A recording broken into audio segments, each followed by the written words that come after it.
두 번째 시간 하도록 하겠습니다. 282페이지 보시게 되면 도시 및 주거환경 정비법 차시였습니다. 얘는 사실 안 하는 게 마음 편합니다. 시험이 어렵게 나오게 된다고 하면 얘를 15회독 정도 하면 출제되는 6문제 중에 한 2문제를 맞춥니다. 그리고 시험이 어렵게 나왔을 때 6문제가 배정되다 보니 인력공단에서 시험 문제를 출제하다 보면 1번부터 5번까지 정답을 모두 8개씩 안분하고 있습니다. 이번에 2019년도 수능에 아랍어 있거든요. 그 아랍어에 1번을 내리 찍으면 수능 등급이 4등급이 나온다고 합니다. 그러면 공부 안 하고도 잘 찍어가지고 점수 잘 나오면 그게 좀 문제 있지 않겠습니까? 그래서 출제위원들이 시험을 출제하게 되면 인력공단에서는 그 정답 개수를 안분하는 것이 일이거든요. 그래서 내가 열심히 풀고 가끔 허전한 번호가 있습니다. 그걸 내리 찍는 게 마음 편합니다. 그리고 내가 특정 번호를 찍었는데 그 번호 개수가 10개 나왔다고 하면 나는 지금 한두 개 틀리고 있는 중입니다. 그리고 특정 번호에서 15개 나왔다고 하면 진짜 나는 문제입니다. 그래서 나중에 시간 남으시게 되면 정답 개수를 파악하는 것도 필요하지 않나 싶습니다. 그래서 가장 허전한 번호 내리 찍는 게 2문제 맞출 수 있는 방법이 되지 않나 싶습니다. 괜한 이야기 드렸습니다. 그래서 이쪽은 마음 편하게 나중에 제가 수업해 나가면서 4개 파트에 대해서만 아주 열심히 해드릴 겁니다. 그리고 문제풀이를 통해 우리가 기본적인 내용들을 파악해 나가시게 되면 그래도 도정법에 몇몇 문제는 쉽게 맞출 수 있을 겁니다. 그래서 우리 도정법과 관련되어서는 우선 용어 정의에 관한 사항들을 함께 보십니다.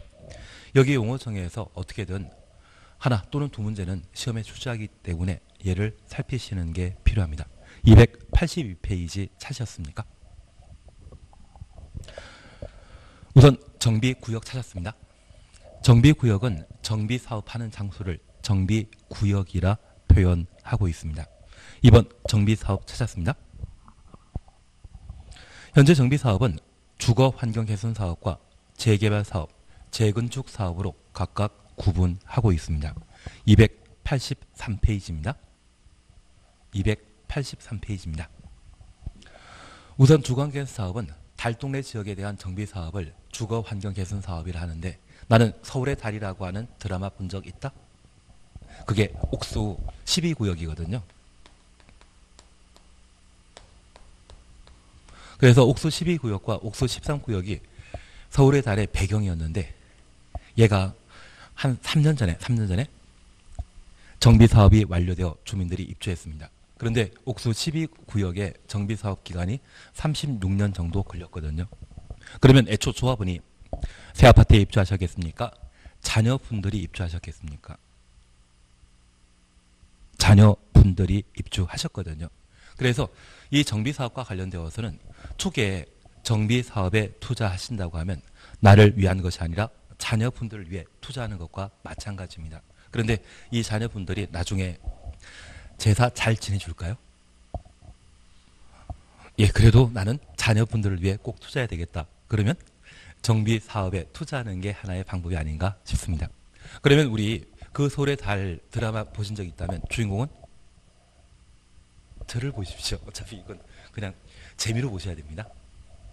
지나치게 공부해봤자 점수 안 나오는 뻔하고 그냥 재미로 하시면서 마음 편하게 해나가시고 제가 시험에 나올 만한 것들 몇 개 찝어드리면 그것만 열심히 해서 점수가 달라지는 게 더 나으시거든요.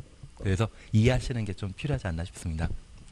그러면 저 옥수 12구역이 배경이었던 서울의 달에는 전기, 수도 시설 잘 갖춰져 있다, 부족했다. 가끔 드라마 중에 공동 수도에서 물지개 이용해서 물 길러 가시는 분들 본 적 있다고 하면 그 달동네 지역에는 전기 수도가 세대마다 설치해 있는 게 아닙니다. 생활환경 아주 열악한 곳이거든요. 그러한 곳에 정비사업하는 것을 뭐라 한다? 주거환경 개선 사업이라 표현합니다. 반면에 강남 아파트 단지에 밀집한 곳에 최근 재건축 이야기 나오거든요. 그 노후불량 공동주택이 밀집한 곳이라고 하면 재건축 사업 하는 것이고요. 단독택이나 빌라가 밀집한 지역에 실시하는 정비 사업이 있다면 걔를 재개발 사업이라 표현합니다. 조금 이해하시겠습니까?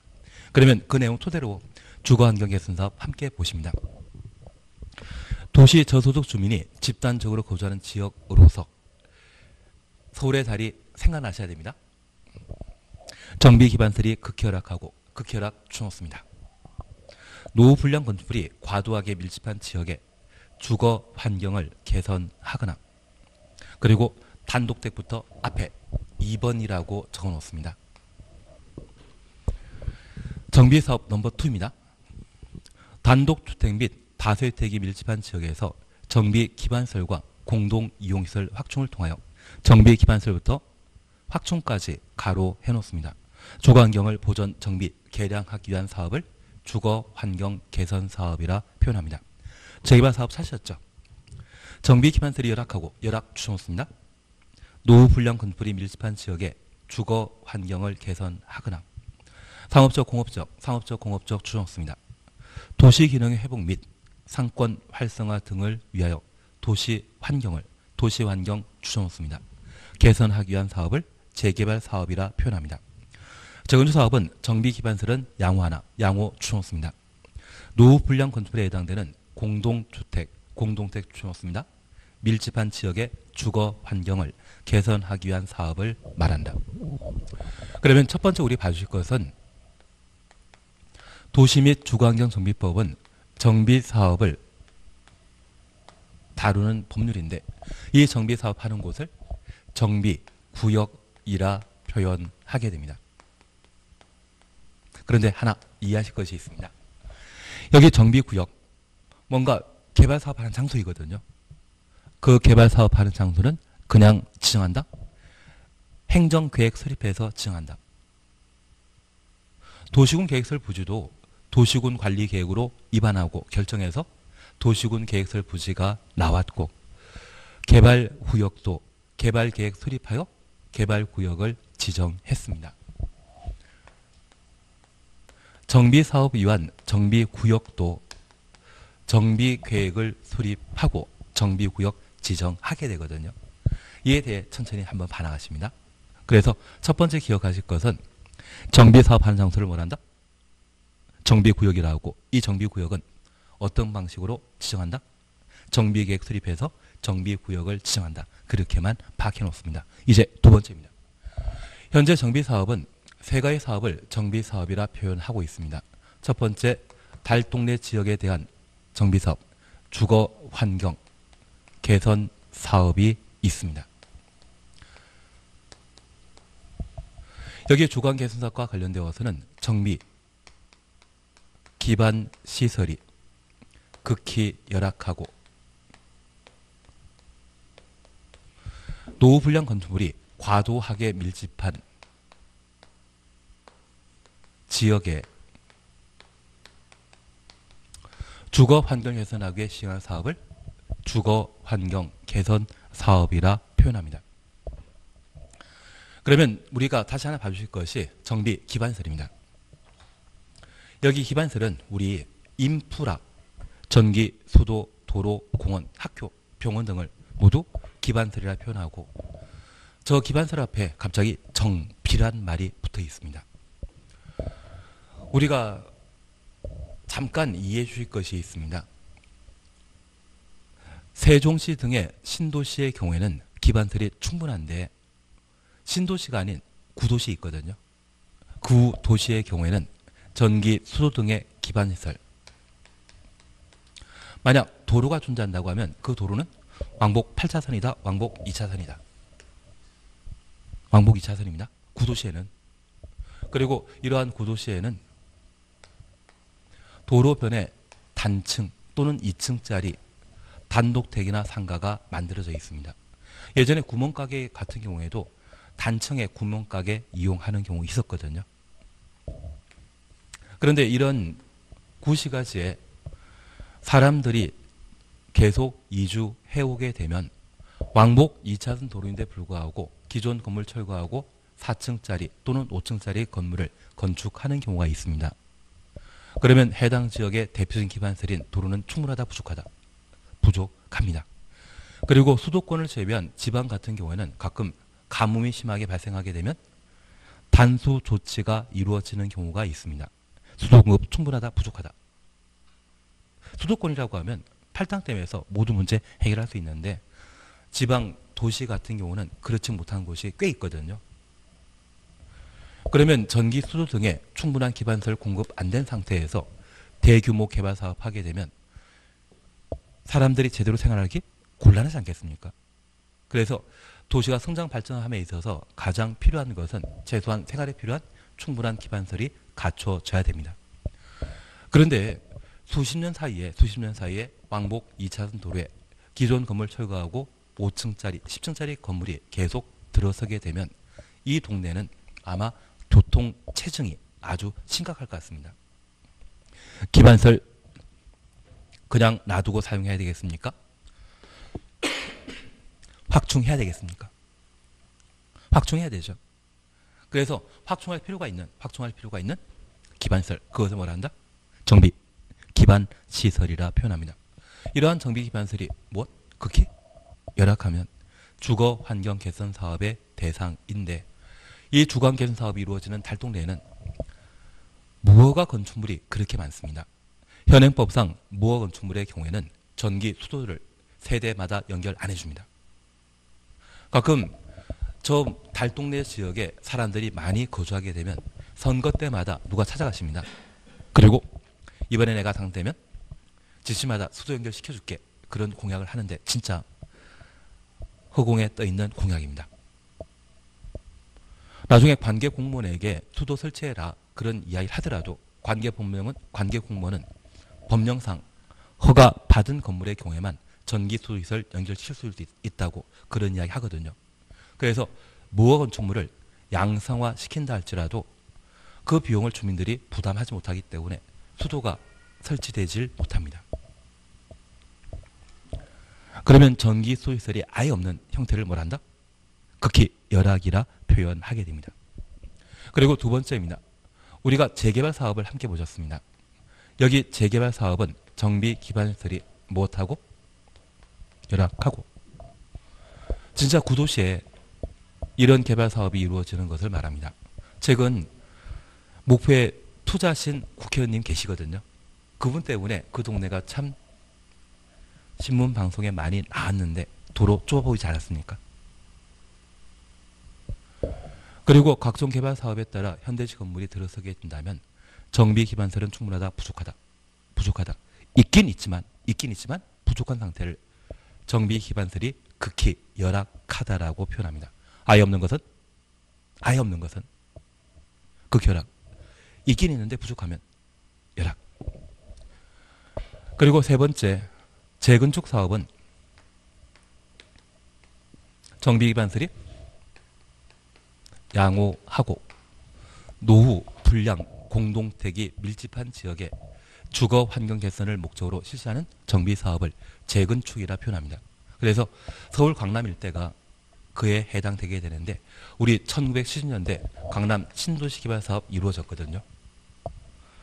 제가 89년, 90년까지 초반만 하더라도 이 강남에 테란도라는 곳이 있습니다. 그 테란도에 버스 노선 딱 2개 지나다녔습니다. 왕복 10자수 넘는 도로인데 불구하고 지나다니는 차량 진짜 없었거든요. 요즘에서는 차가 많이 들어서 있는 상태이지만 예전엔 진짜 아니었습니다. 그래서 이 강남 신도시 같은 경우는 충분한 정비 기반시설이 확충되어 있는 상황이기 때문에 그곳에 정비 사업하는 것을 뭐라 한다? 재건축이라 표현합니다. 결국 이 정비 기반시설 차이에 따라 극히 열악이라는 말 보게 되면 주거개선 사업, 열악이라는 말 보게 되면 재개발 사업, 양호란 말 보게 되면 재건축 사업으로 각각 구분할 수 있습니다. 취지는 조금 이해되시겠습니까? 그러면 이제 다시 하나 봐줄 게 있습니다. 여기 세 가지 정비 사업을 통해 아파트를 만들게 되면 일반 분양하게 되거든요. 그러면 아파트와 관련되어 토지 가격을 제외하고 30평대 아파트 평당 공사 비용이 어느 정도 되시는지 아십니까?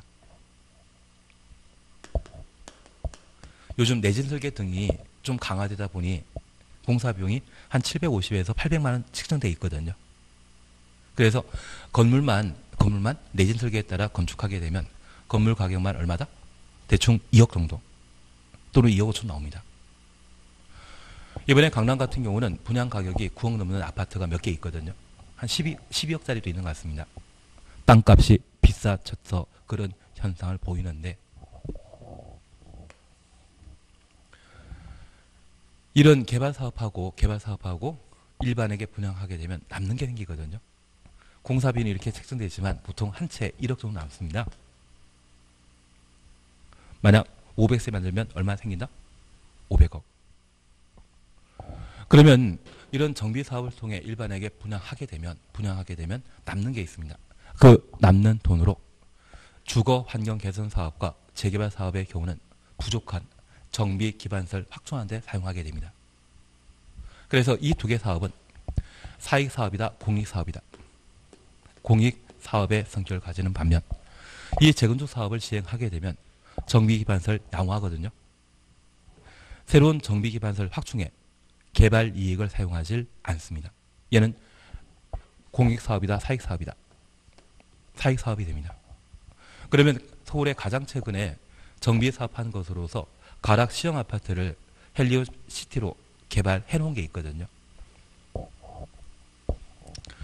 종전에 5층짜리 한 15평 정도 되는 가락 시형 아파트 7,000세대 정도 되는 것을 얘를 10,000세대 정도, 9,800세대 정도로 만들어 놨거든요. 그리고 35층짜리 아파트가 들어선 상태입니다.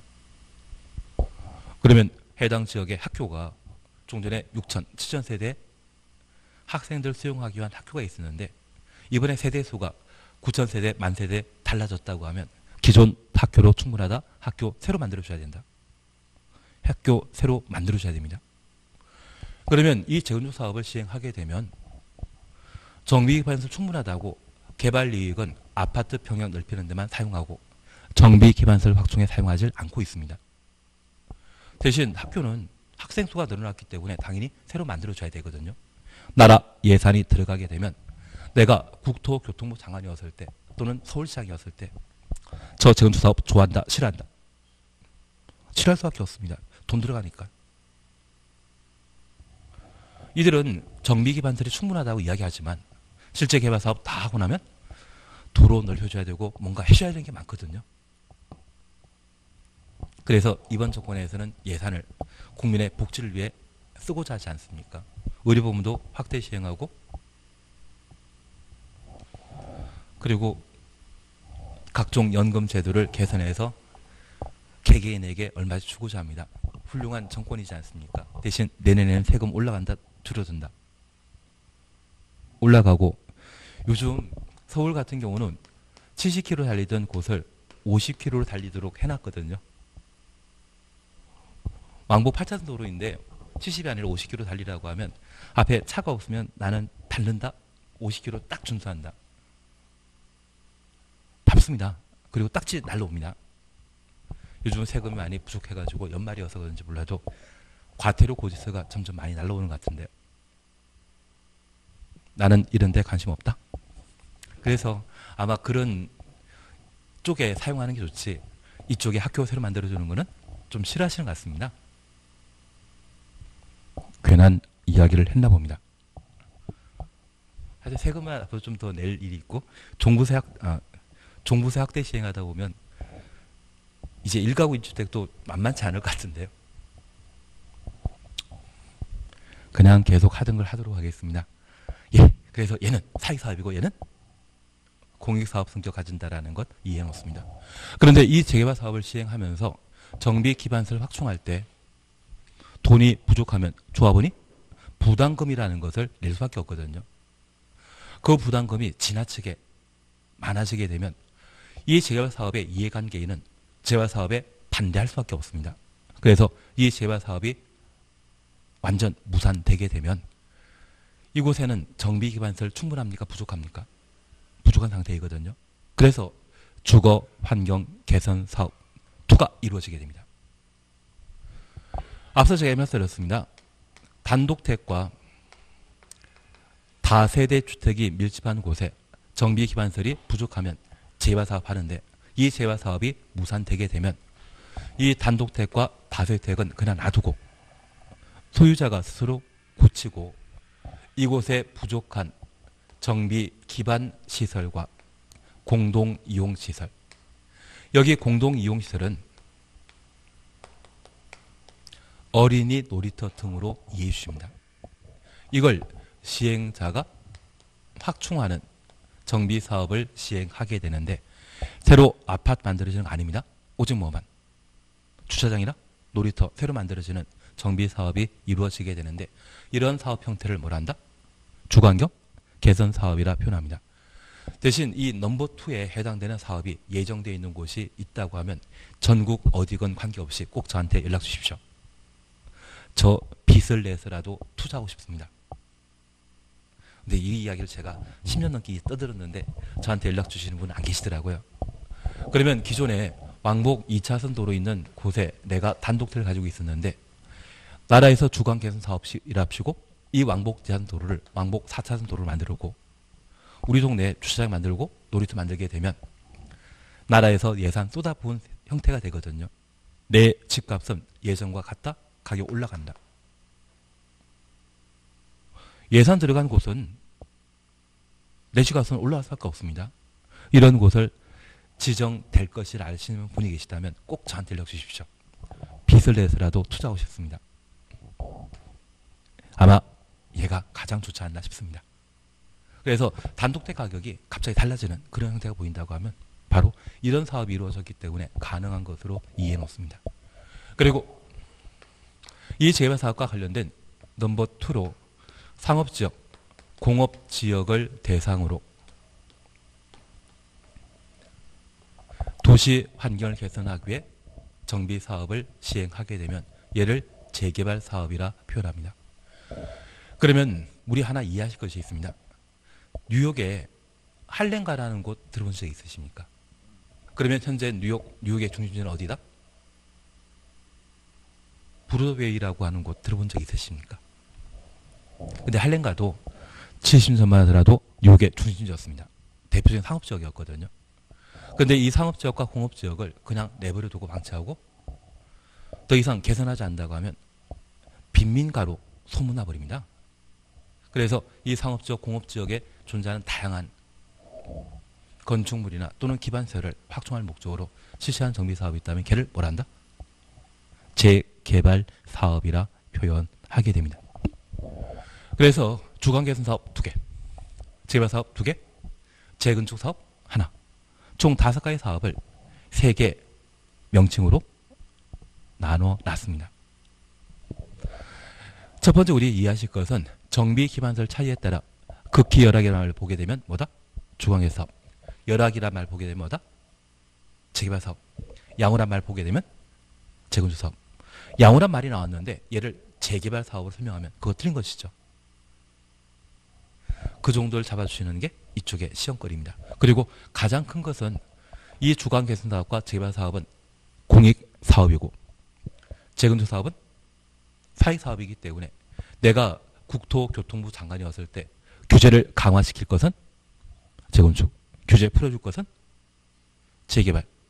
사실 이 정비기반설은 도로, 공원, 학교 등을 의미하게 되는데 이것 나라에서 만들어야 되는 것이거든요. 나라에서 만들 것을 주민들이 자기 집 스스로 고치면서 그 개발 이익 남는 거 가지고 도로 확장하고 공원 만들어준다고 하면 나라에서는 땡큐입니다. 이런 사업은 제발 해달라고 부탁해도 모자랄 판국입니다. 지금 서울에 가장 뜨고 있는 곳이 한남 3구역입니다. 여기 재건축 사업하는 곳이다. 재개발 사업하는 곳이다. 재개발하는 곳이거든요. 저 반포 1단지 규제 가는 거 전 뭐라 안 하는데 한남 3구역 같은 경우 하긴 저도 투자 안 해가지고 뭐라 말씀 못 드릴 상황인데 이쪽 재개발 사업하는 것이거든요. 재개발과 관련된 계획만 잘 잡아놓게 된다고 하면 이곳에 없던 도로, 없던 학교, 없던 의료시설 다 갖춰줄 수 있거든요. 그걸 발목 잡는 것은 지금은 서울의 집값 안정시키는데 크게 도움되지 못합니다. 대신 이 한남 3구역에 그냥 한번 보니 한 40억 정도 투자하신 분이 개발 사업 모두 끝나고 나면 아파트 2채와 상가 하나 받으신다더라고요. 우리 청와대 김 선생님 계시지 않습니까?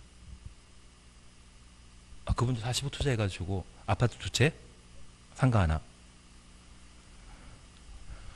아파트 한 채 전매 제한 기간 끝나고 팔면 대출 다 해결되시거든, 한 방에. 괜한 이야기를 드렸나 봅니다. 하여튼 이쪽이 좀 핫한 그런 장소가 아닌가 싶고, 얘가 개발 사업 다 끝나고 나면 아마 서울의 새로운 중심지로 떠오르지 않나 싶습니다.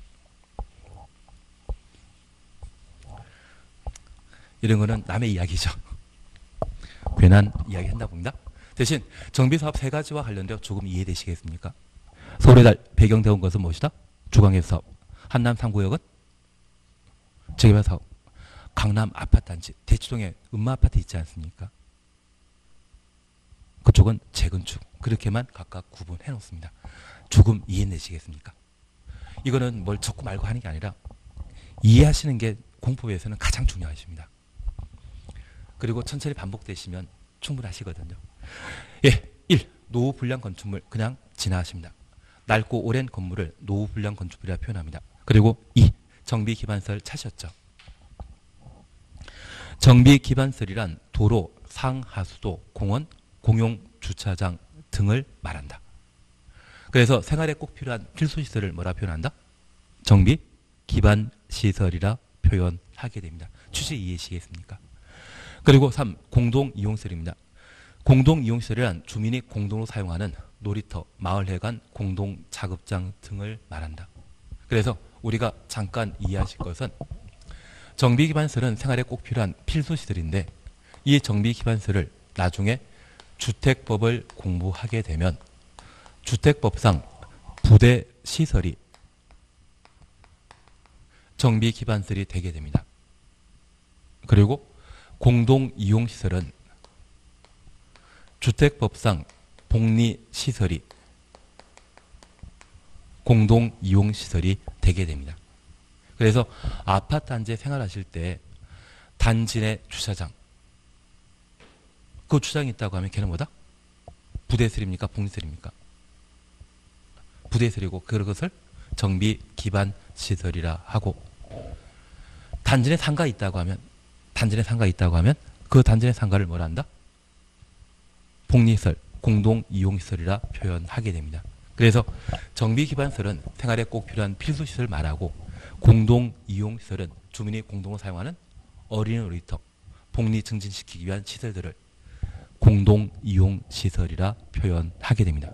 그래서 서로 법이 다르기 때문에 다른 표현 쓰고 있지만 부대시설과 정비기반시설은 같은 개념이고 복리시설과 공동이용시설은 같은 개념이다. 이렇게만 구분하시면 됩니다. 하나 여쭙 게 있습니다. 만약 주차장이 있다고 하면 그 주차장은 공동이용시설이다? 정비기반시설이지 공동이용시설 아니죠. 놀이터 있다고 하면 놀이터는 정비기반시설이다? 공동이용시설이 되게 됩니다. 그 개념 잡아가시는 게 우리 시험에서는 자주 출제되는 내용이 되게 됩니다. 지금은 그냥 이렇게만 이해해 주십시오. 그래서 정비기반시설은 생활에 꼭 필요한 필수시설을 정비기반시설이라 하고, 이것 외우는 거 아닙니다. 잘 찍으시면 됩니다. 공동이용시설은 생활 복리 증진시키기 위해 주민이 함께 사용하는 시설을 공동이용시설이라 한다. 그렇게만 이해해 주십니다. 4번, 5번 그냥 지나십니다. 사업시행자 그냥 건너뛰시고 토지 등의 소유자 잠깐 봐놓습니다. 토지 등의 소유자 찾으셨죠? 그리고 바로 박스에 1번 함께 보십니다. 주거 환경 개선 사업 및 재개발 사업의 경우 주거 개선 사업부터 재개발 사업까지 가로 해놓습니다. 토지 또는 건축물의 소유자 또는 지상권자를 토지 등의 소유자로 하고, 2번 재건축 사업의 경우에는 정비구역에 위치한 건축물 및 동그라미 놓습니다. 그 부속 토지의 소유자, 그래서 건축물부터 소유자까지 가로 해놓습니다. 그러면 이제 두 번째 봐주실 것은 이 주거개선 사업과 재개발 사업의 토지 등의 소유자는 토지 또는 건축물의 소유자 또는 지상권자를 토지 등의 소유자라 합니다. 반면 재건축 사업은 건축물 및 토지의 소유자를 재건축 사업과 관련된 토지 등의 소유자로 보고 있습니다. 잠깐 이해하실 것이 있습니다. 토지 또는 건축의 소유자 또는 지상권자라 함은 토지만 소유하거나 건축물만 소유한 자, 그리고 토지의 지상권자. 우리 아직 민법 다 끝나지 않으셨기 때문에 지상권에 대해 명확하게 구분 못할 수 있는데, 우리가 민법과 관련된 재산권 행사 방법으로 권능 3가지 있습니다. 사용, 수익, 그리고 처분권. 민법 시간에 사용, 수익, 처분권 들어본 적 있지 않으십니까? 이걸 소유권자가 행사하는 것이 원칙이지만 그 소유권에 특별히 제한 물권이 설정되게 되면 이 사용 수익권을 제한 물권자가 행사하는 경우가 있습니다. 그 대표적인 것이 바로 지상권이거든요. 저 지상권은 토지의 정착물이나 또는 건축물 등을 소유할 목적으로 설정하는 제한 물권을 지상권이라 하고, 특별히 견고한 건축물을 소유할 목적으로 한다고 하면 지상권의 재단 존속기간은 몇 년으로 한다? 30년을 하도록 되어 있거든요. 그런 거 천천히 하시면 됩니다. 다만 제가 부탁드리는 것은 여기 지상권자는 소유자 아닙니다. 소유자 아닌데 토지에 대해 뭐 할 수 있는 자? 사용, 수익할 수 있는 자를 뭐라 한다? 지상권자라 표현하게 됩니다. 그리고 토지와 건축물을 동시에 소유한 자, 이들이 재개발 사업과 관련된 토지 등의 소유자가 되게 됩니다. 그래서 재개발 사업이나 주거 개선 사업과 관련된 토지 등의 소유자는 몇 가지 종류입니까? 4개. 설마 이 지상권이 건축물에 설정된다 이야기는 안 하실 거죠? 지상권은 토지에 정착한 정착물의 소유권을 취득할 목적으로 행사하는 제한 물권이지 땅에 설정되는 것이지 건물에 설정되는 거 아니거든요. 이 4사람이 이해 관계인인 반면 저 재건축 사업과 관련되어서는 건축물과 토지를 동시에 소유한 자만, 하나만 소유한 자는 재건축 사업의 토지 등의 소유자가 아닙니다. 건물과 땅을 동시에 가지고 있을 때만 재건축 사업의 이해 관계인이 되게 됩니다. 그러면 이 4사람 중에 이 네 번째가 재건축 사업의 토지 등의 소유자가 되는 것이죠. 재개발 사업에서는 이 4사람이 모두 토지 등의 소유자 되는 반면 재건축 사업에는 누구만? 토지와 건축물을 동시에 소유한 자만 재건축 사업의 이해 관계인이 되게 됩니다. 그러면 이제 다시 하나 이해하실 것이 있습니다. 여기 재개발 사업 등은 공익사업입니다. 이 공익, 공공복리이거든요. 그 공공복리는 국민 누구나 폭넓은 사람이 함께 나눌 이익입니다. 재건축사업은 공익사업이다, 사익사업이다. 사익사업입니다. 그러면 이 사익사업인 재건축을 통해 항상 성공만 하는 것이 아니라 가끔 실패하는 경우가 있습니다. 서울에 사당동 사당역이 있거든요. 사당역 옆에 갑자기 동네 이름을 까먹어가지고 남현동이라는 곳이 있습니다. 그 남현동이라는 곳에 한 4년 전쯤에서 재건축 사업을 시행했는데, 그때 재건축 사업 시행할 때는 임대아파트 만들지 않겠다고 해서 단독세 소유자 열은 모여가지고 조합 만들고 사업했거든요. 근데 조합장이 공동사업시행자인 건설회사로부터 좀 돈을 빌렸다가 삥땅 친 게 있거든요. 그래서 그 조합이 엄청난 부채가 발생한 적이 있습니다. 그러면 건설업체에서는 돈 빌려줬으면 대여했다고 하면 언제 받아야 되거든요. 그걸 제때 받지 못할 때 해서 조합의 부채는 조합원 책임이거든요. 그래서 조합원이 분양받게 되는 아파트마다 모두 압류해버렸고요. 그걸 끝내 변제하지 못해가지고 그 아파트마저 다 날린 경우가 있었습니다. 그래서 이게 재건축이라고 해서 항상 성공하는 게 아닙니다. 엉뚱한 사람 꼭 끼어들면 이상하게 흘러갈 때 있거든요. 그러면 이 재건축의 경우에는 능력 있는 자만 그 실패도 감당할 수 있습니다. 그래서 건축물과 토지를 동시에 소유한 자만 재건축 사업에는 이해관계인이 되는 겁니다. 그래서 우리 잠깐 이해하실 것은 아파트에는 건물에 대한 소유권과 대지에 대한 지분이 있지 않습니까? 이걸 둘 다 가지고 있는 경우에는 뭐 할 수 있다?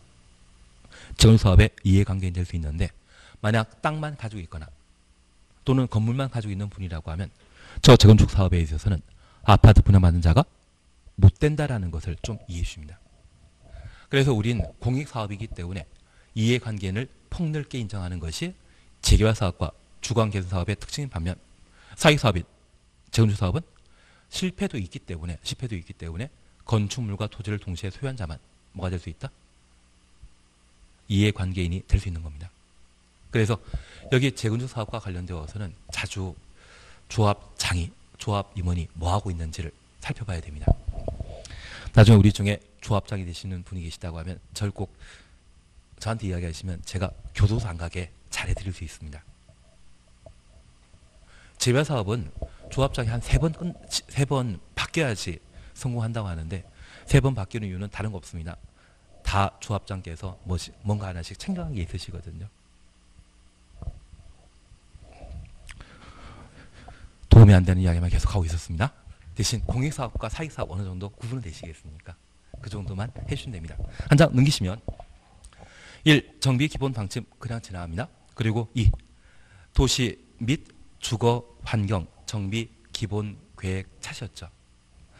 수립과 관련된 사항은 천천히 하기로 하시고 바로 옆에 페이지에 내용 찾았습니다. 그 내용에서 지읒을 묶어놓습니다. 이역 밑에 동그라미 지읒 그리고 치읒 차시였죠. 앞으로 제가 책 만들게 되면 꼭 숫자로 하도록 하겠습니다. 지읒보다 번호 부르는 게 더 편할 것 같습니다. 지읒 보시게 되면 정비구역으로 지정할 예정인 구역 가로 속에 정비예정구역 정비예정구역 쳐놓습니다. 계략적 범위 그리고 치읒입니다. 단계별 정비사업 추진 계획 가로 속에 정비예정구역별 정비계획 수립 시기 추천했습니다. 그러면 우리 잠깐 이해하실 것이 있습니다.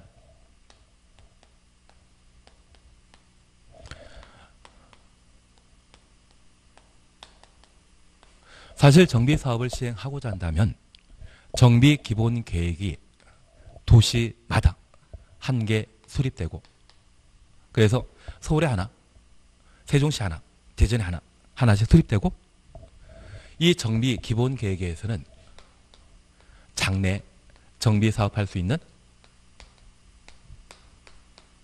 장소를 정비 예정구역이랍니다.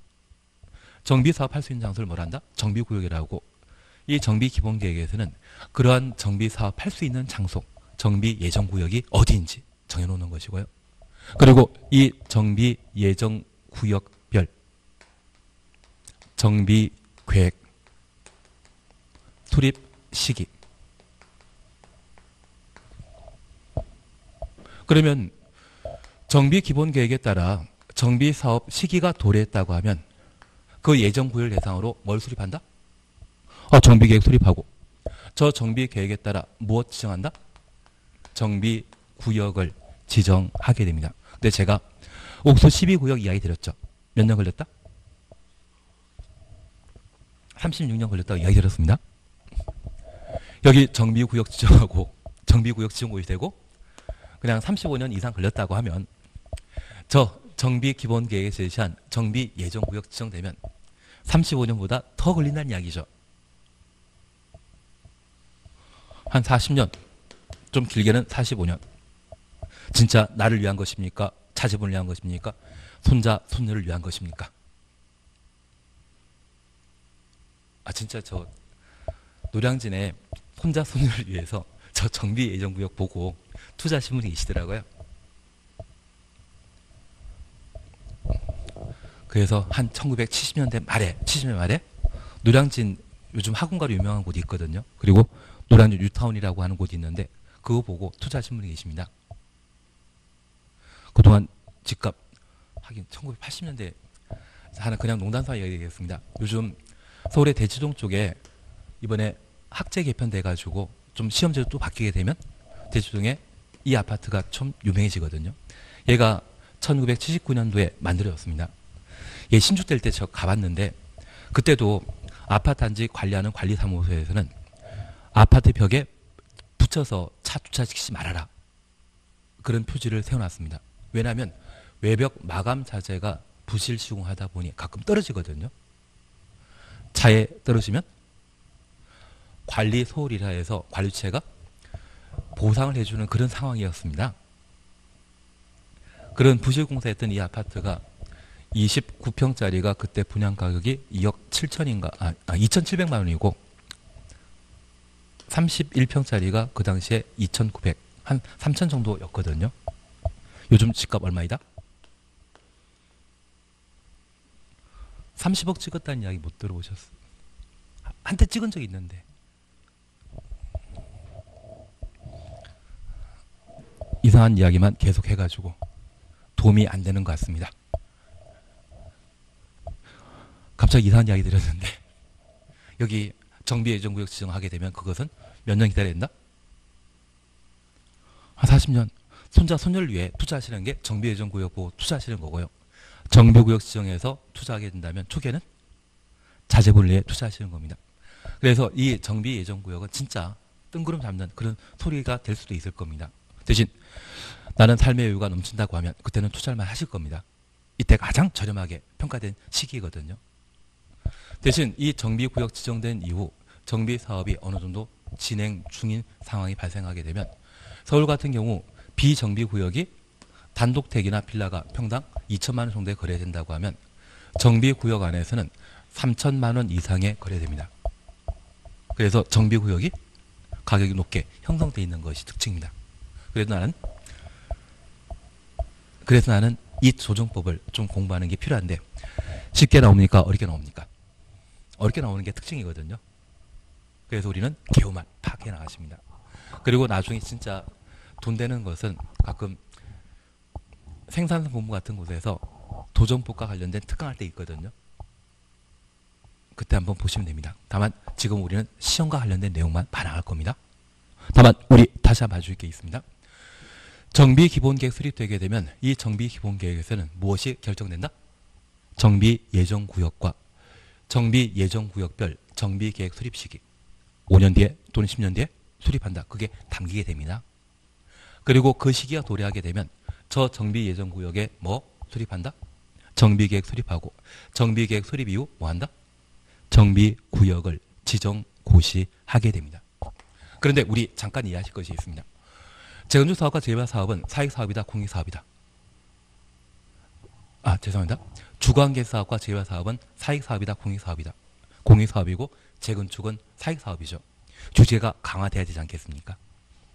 그래서 이 정비사업 중에 재건축 사업의 경우에는 안전진단을 실시하고 저 안전진단 통과한 때 그제서야 정비계획을 수립하게 됩니다. 재개발 사업위원회는 안전진단 한다 안 한다? 주거환경 사업도 할 필요 없습니다. 안전진단은 어디에서만? 재건축. 이것은 규제입니까? 규제 아닙니까? 규제입니다. 이거 없이 바로 정비계획 넘어가면 되는데 재건축 사업의 경우는 사익사업이기 때문에 규제를 강화하는 차원에서 무엇? 안전진단 제도를 마련하고 있다. 그렇게 구분해 놓습니다. 취지 조금 이해되시겠습니까? 약간만이라도. 예, 한 장 넘기십니다. 3번 정비계획 수립과 정비구역 지정이란 말이 있습니다. 그냥 목차만 보고 마시는 겁니다. 대신 우리 옆에 페이지 보시게 되면 양가로 2번 정비계획 위반과 정비구역 지정이란 말이 있는데 지금 하면 지금까지 했던 게 아무 의미 없어집니다. 이쪽은 앞서 우리 보셨던 국토계획법이나 도시개발법 절차와 아주 판이한 절차를 다루게 됩니다. 그래서 이쪽은 진짜 천천히 공부하시는 게 내가 어느 정도 점수 맞출 수 있는 방법입니다. 제가 이렇게 말드렸지만 뭐 하나 두 문제 맞추자 그런 이야기 드렸지만 이 도전법도 우리가 국토계획법과 그리고 개발법 다 끝나고 잘 공부하시면 출제되는 6문제 중에 4문제, 5문제 맞출 수 있거든요. 그래서 이쪽은 지금 공부하시면 혼란스럽기 때문에 안 하는 게 나으십니다. 그냥 지금은 목차 정도만. 그리고 294페이지 얘만 보고 쉬었다 하실 겁니다.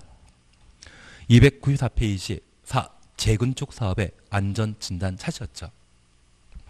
잠깐 봐주십니다. 정비계획 위반권자는 재건축 사업 추천했습니다. 정비계획 위반을 위하여 정비 예정구역별 정비계획 수립 시기가 도래한 때 안전진단을 실시하여야 한다. 안전진단 추천했습니다. 그러면 첫 번째 우리 이해하실 것이 있습니다. 방금 보셨던 안전진단은 재개발 사업에는 한다? 안 한다. 안 하고 재건축 사업에 하는 겁니다. 그리고 그 시기는 정비계획 수립 전에 하는 것이죠. 정비계획 위반을 위하여 정비계획 위반이란 말은 수립과 같은 말이거든요. 정비계획 수립하기 전에 뭐부터 한다? 안전진단부터 한다. 저 안전진단 결과 안전등급이 D등급과 E등급 나오게 되면 그때는 정비계획 위반하게 되고요. A, B, C등급이 나오게 되면 재건축 대상이 아닌 겁니다. 취지 조금 이해하시겠습니까? 그래서 안전진단은 언제만 한다? 재건축에만 한다. 그렇게만 구분해 놓습니다. 예, 나머지에 대해서는 천천히 나가실 겁니다. 심지어 302페이지에 정비사업 시행 이런 것도 지금은 안 합니다. 도정법은 나중에 제가 진짜 필요한 것만 따로 해드리게 될 겁니다. 지금 하시면 국토계획법, 도시개발법 서로 헷갈려가지고 어느 제도가 개발법 이야기인지 정비법 이야기인지 구분을 못하십니다. 그래서 국토계획법이 다 끝나고 나서 정리해 나가시는 게 합리적인 공부 방법이 될 겁니다.